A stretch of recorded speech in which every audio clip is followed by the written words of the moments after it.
What's good, party people? This is your friendly neighbor, Chad the Maverick, back again with another video. It's good to be back, baby. so, yeah, some things have been definitely happening. So, Libra season is coming up on the way. Saturn just went direct, which I'm gonna talk about a little bit. And right now, we're just in the last stages of Virgo. And in the last stages of Virgo, we're getting prepared to bring all the harvesting that we did prior the last 6 months and actually be able to encapsulate that and share it into the world when it comes to Libra season. So a lot of this early season from Aries to Virgo is when we're starting to construct and figure out our initial sense of reality for the rest of the year. Because going into Libra in the second half of the zodiac creates this split, which I call in dub, like it's like the land of the gods and the monsters. It's just like, because it's off the Lana Del Rey song, but whatever. The thing about it though is that when we enter into this time frame, we're starting to deal with higher energies.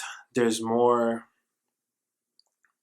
spirit involved when it comes to the later months of the zodiac year. There's more mysticism, more magic in the air, I want to say. I think magic in the air really starts when like fall time happens and things start to get colder depending on where you are, and that's when there's a lot of different energy coming into it because we've lived through the spring, we've lived through the summer, and now we're heading into the autumn and we're heading into the winter, which is the second half of every year. This is when things typically start to slow down. These are when things typically start to dissipate and chill out more. On the flip end, what just happened recently was Saturn going direct. Now I want to talk about Saturn direct now. Saturn, as everyone knows, is a planet of time. So, being the planet of time, you'd essentially assume that it would just be about what happens when, how we perceive what happens when, and how linear time essentially goes. Saturn is so much deeper than that. Without Saturn, every thought that we have would instantly happen. Like, instantly. Saturn is the one that checks if this is something that is actually desired by you and if you want to go for it, or if you don't want to go for it. It is just a thought. That's a power that Saturn possesses. Because if so, I could think, oh, this water bottle would fill up with water. And if there was no Saturn involved, this water bottle would fill up with water. Then my next thought would be like, oh, what if this water bottle turned into a waterfall? And then this water bottle would turn into a whole entire waterfall. Without Saturn, there's no limitations, there's no blank. And a lot of times people are like, oh, I don't know about Saturn because of that, but no, Saturn's important. Without Saturn, you wouldn't know how it feels to be rich. You wouldn't know how it feels to have value. You wouldn't know how it feels to progress at something and get better at something continuously over time. Like, you wouldn't know any of those things. You would have no source of understanding where those things even come from. So with this Saturn retrograde that just ended, Saturn in the retrograde early in the year, I believe it was either January or April, one or the other, I don't remember. But those are two times. I think one time it went retrograde and one time it stationed, but whatever, not the point. The point is, when Saturn went into retrograde, you've had this whole like hanged man tarot time frame for the last bit. When it comes to your work, when it comes to the way that you structure your life and how you're seen, how people view you, you've been in this sort of limbo. And the reason why you've been in this sort of limbo is because Saturn, during its retrograde, was as close as humanly possible, or as close as possible to the Earth's orbit. And when Saturn does this, or when any planet does this, the impacts of that planet increase, which is why people generally advise to not jump ahead on certain energies during retrogrades, because it's as close to the earth as it can be. So the access to that energy, instantaneous. However, the weight of that energy, boom, it could be overbearing, which is when things start to fall apart during those retrograde times. It's because this is the energy that's being pushed upon and being shown to all of us, right?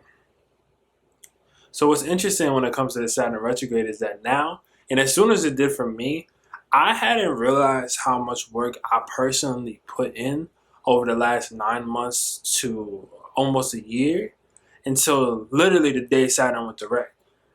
And I didn't even think about it. I don't usually track astral terms for my own personal life outside of the transit weatherman. But, so I'm walking around, I'm getting ready to go do something. And next thing you know, my brain's just like, you put out 2 albums in the past couple months. You've taught yourself how to produce. Oh, you started this YouTube channel with astrology. Oh, you started to actually interact with people and do readings for people that could potentially help and change their lives and all this other stuff. And it was like, oh, wow. And I'm actually like doing and following the general landscape of my dreams and such that I never really thought I'd be able to.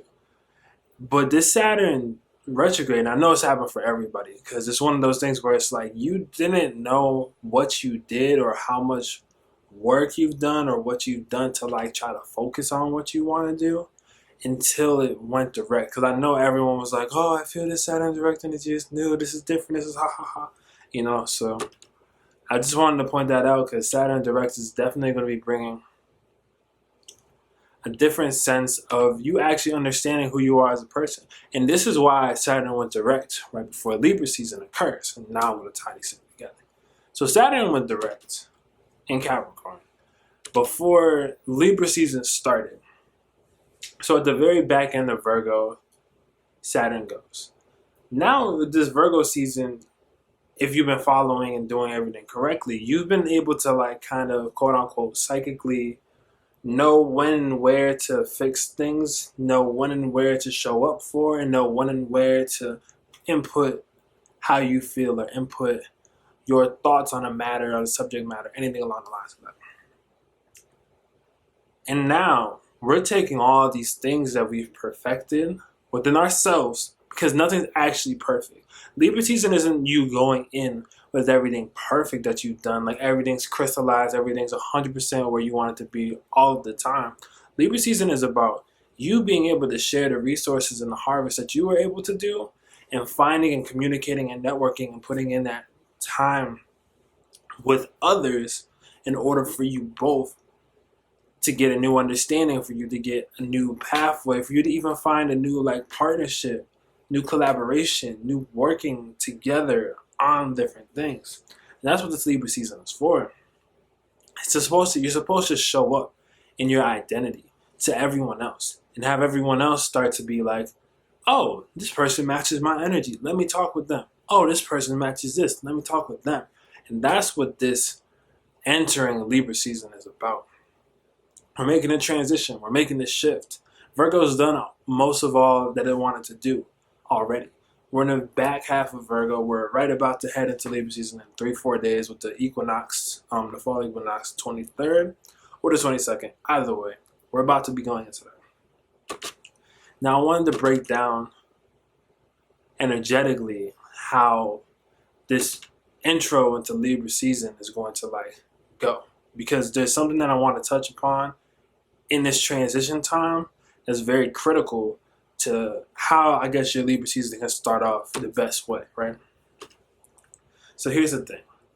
I want to start off just like this. There's conflict and peace are essentially one and the same. And what I mean by that is that in order for you to truly achieve a sort of peace and a center of peace and a center of like true understanding, you have to go through conflict. And a lot of people think that that's a bad thing or this, that, and the third, but conflict and understanding how to resolve conflicts is such a critical part to, one, Libra energy in general, and two, getting to know and learn through other people through experience. If you haven't been through anything in your whole entire life and you meet somebody who's been through the most, quote unquote, things, not to compare livelihoods or anything like that, but then you meet someone, I'm gonna put it like this, right? Let's say you've been through your slew of relationships. Let's say you dated 10 people, right? You've dated 10 people. So at this point, you have a general idea as to what you like from a partner, what you want from a relationship, what you want from anything sexual, what you want from anything as far as like your preferences go. You have a general understanding and key inclination of like what you want and what you like. Now on the flip end, someone who hasn't dated people may have a different idea or a different viewpoint when it comes to relationships that isn't going to be the same as someone who's previously had those other 10 relationships. And the only reason why is because there's an experience. That one person that dated those 10 people has dealt with the conflict from 10 different people about how they could best love someone else or how they could best bring themselves to the table and bring themselves out and interact, whatever. You know how to Libra crap, but I don't gotta explain that to you. But the thing about it is that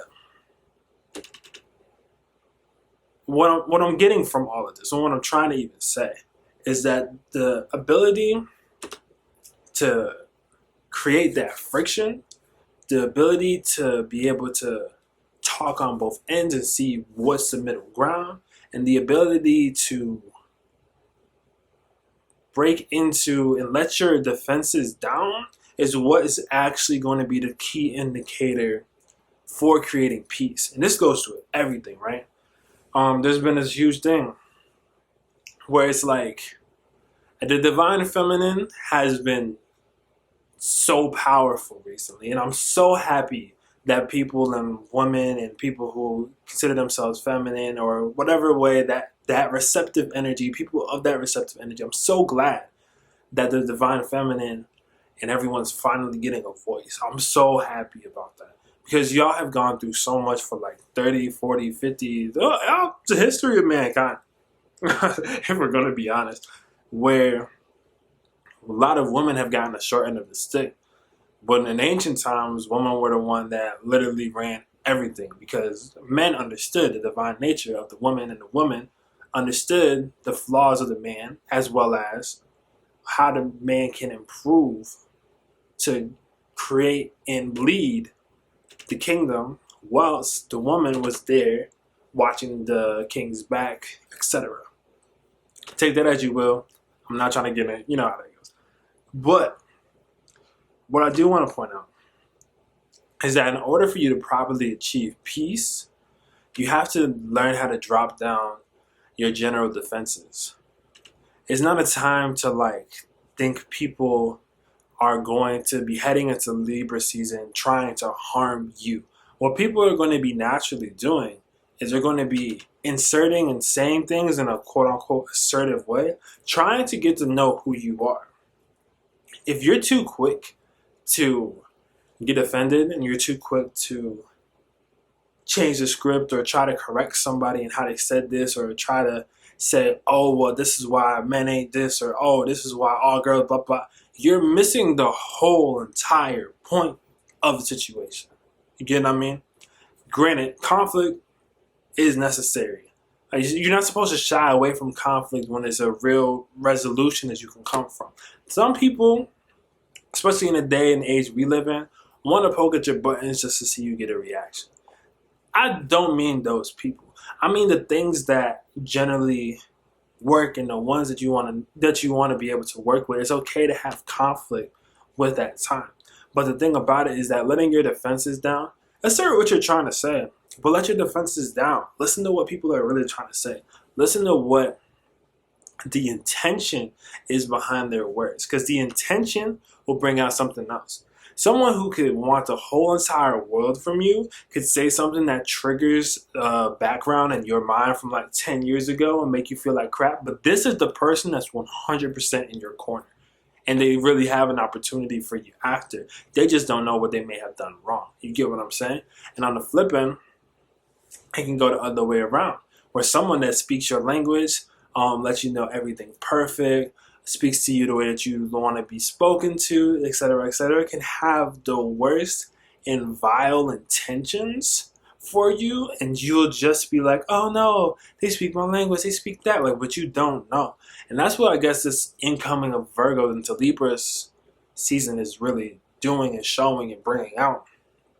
Because you have to be able to be and maintain the space that of your identity, but also be willing to make amends with different people and see what you can create beyond that's going on. That's what Libra season is all about. Because once you connect with those people in Libra season, and you get the relationships that a lot of relationships are going to pop up in Libra season. Libra season is cuffing season for anybody who wants to know.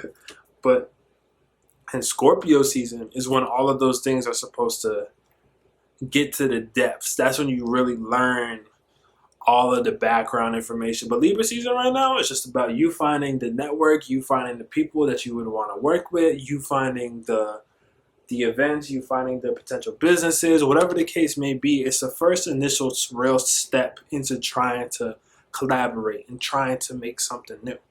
And with Saturn, like I said before, going direct as well, amplifying this into Libra season scenario. So Saturn is also exalted in Libra. And the reason that is because Libra is, in that case, is the ruler of like marriages and the ruler of true commitments into things in order for them to properly work and function. But Saturn is given the push on Libra season. So all the things that you didn't know, that you were kind of figuring out and working on and kind of trying to figure out and kind of trying to like get a gist of, what am I going to work towards? What's actually my passion? What's my destiny? What's the key to this? What are we going to be doing? All of that is getting smacked on the Libra season. Like, all of that is getting smacked on the Libra season. And these things are going to be even more critical because what Saturn did, Saturn's a gangster, first and foremost. But Saturn was like, all right, cool, I got your order. Click, click, click, it'll be there then. Now, the thing with Saturn is that Saturn is the contract that you sign, that you forgot that you signed, that pops back up in 10 months where it's like, oh yeah, here's your money. Or like, oh yeah, here's this. But it depends on how you were moving. If you followed the inclination and you followed your heart and you followed the guidelines and you followed your guides, your signs, your angels, whatever you want to put it as, if you were following those things, you were following your hunches, Saturn is going to be coming back to you like, hey, I got these 19 people lined up for you that you can totally meet that can help actually advance this in different ways. And here, there's all different ways to do this. But if you were like trying to take advantage of people, if you were trying to wrong people on purpose, trying to hurt them, embarrass them, shame them type deal, Saturn's coming back to you. But it's going to be, I don't want to say take away, but it's not going to be giving you the fruitfulness of the opportunities that has arisen from Virgo season into now, right? And that's kind of like what the breakdown is for that. Just be mindful. Like, the key to peace and building that body of glory is understanding that you need to have sensed conflict in the past. And now you're going to be moving into the future, but your defense is a little more down. But the thing is, your defenses can be down, but you can still be the strongest person in the room. It's about the inner strength of it. Your defenses is just like, oh, this person's just trying to get to know me. Oh, what's up? Maybe not giving too much, but that's just the general gist of what I'm trying to say. I just know it's been a little bit since I made a video. I wanted to talk about the end of the Virgo season with a little bit of Saturn direct in there, just to get people going. And yeah, I'm going to be getting started with the Libra season stuff soon because I want to come back stronger for Libra season, get more exact things down just to the people. Shout out to all of y'all who subscribed recently, like 200 subscriber jump from beforehand. So shouts out to y'all. I have my readings down in the description, and I'm also getting my Patreon together. And with my Patreon, I'm planning on at least giving card readings, potentially weekly and monthly. I have to still write on it, talk to a couple people, make sure things are right and perfect for it. But yeah, that's pretty much just going on over here. But yeah, that's pretty much it. Alright, party people. I hope you enjoyed this ramble of the end of Virgo into the opening of Libra season and a little bit of Saturn directs. Hit me up. You know what to do. Like, comment, share, subscribe. See y'all later. Peace.